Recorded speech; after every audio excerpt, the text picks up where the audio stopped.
देखिए, जंग का माहौल बना। पाकिस्तान की गोला बारूद से बहुत सारा नुकसान हुआ है और जम्मू कश्मीर कई सालों से सहता आ रहा है। ये कोई पहली बार नहीं हुआ है, लेकिन जिन 15 लोगों की मौत पिछले दिनों हुई है, आखिरी बार हुई है, उसमें से एक घर के अंदर आए थे। कच्चा घर है, कच्चा मकान है।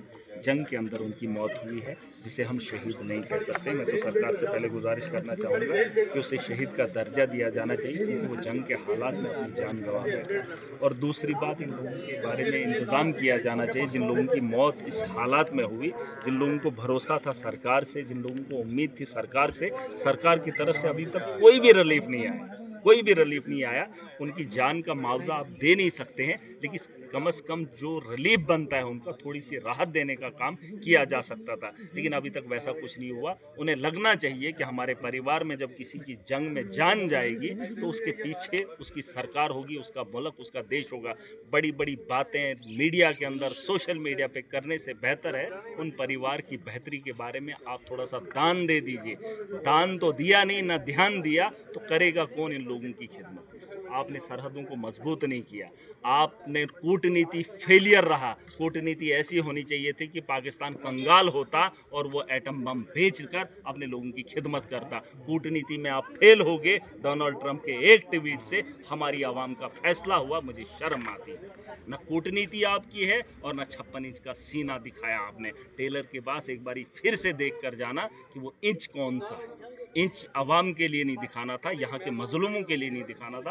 पाकिस्तान को जवाब देने के लिए 4 रास्ते हैं, 4 में से कोई एक रास्ता देखना पड़ेगा। या तो हमने सरहदों को मजबूत करना है, या तो कूटनीति से हमने कूटना था पाकिस्तान को, ताकि वो एटम बम भेज देता। सुन लीजिए, आतंकवाद वो बात करेगा नहीं, पाकिस्तान बात करेगा नहीं, क्योंकि कई सालों से उसने आतंकवादी अड्डे बनाए हैं। उन अड्डों के बारे में वो कहता है कि ये मासूमों के अड्डे हैं। आतंकवाद खुलेआम शरेआम पाकिस्तान में घूम रहा है। और उसके अलावा आखिरी बात बनती है जंग। या तो जंग करो, या तो कूटनीति लाओ, या तो बातचीत करो। बातचीत न ये करेंगे, इनके अहंकार में एक आम आदमी परेशान हो रहा है। मैं वही चाहता हूँ। पुंछ के अंदर मेरा दौरा है, मैं तो चाहता था बीजेपी के बड़े बड़े दिग्गज नेता यहाँ पर पहुँचने चाहिए थे। क्यों नहीं आएंगे बॉर्डर एरिया में?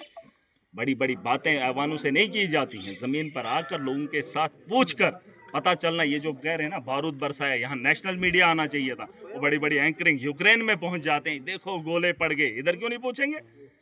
यहाँ जिन लोगों के घरों में नुकसान हुआ, कहाँ है वो नेशनल मीडिया? आया था कोई नहीं आया। बड़ी बड़ी बातें मेकअप करने के बाद फिर टीवी डिबेट में बैठेंगे और बताएंगे कि हम लोग हैं डिबेटर। अरे हमें पता है कितने कैमरे तुम्हें फोकस करते हैं और तुम्हारे चेहरा कैसा होता है। बातें करना बड़ा आसान होता है, यहाँ लोगों के हालात देख कर आओ। और अगर जम्मू कश्मीर को अपना शहरग मानते हो तो इसकी अक्कासी कौन करेगा?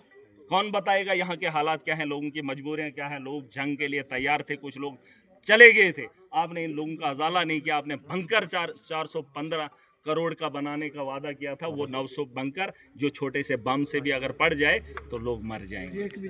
एक भी काम नहीं करता। मैं चाहता हूं कि इस पे इंक्वायरी होनी चाहिए और लोगों की जो डिमांड है बंकर, वो बंकर जमीन में बनने चाहिए, ताकि लोग जो है उस बम से, उस शल से बच सकें।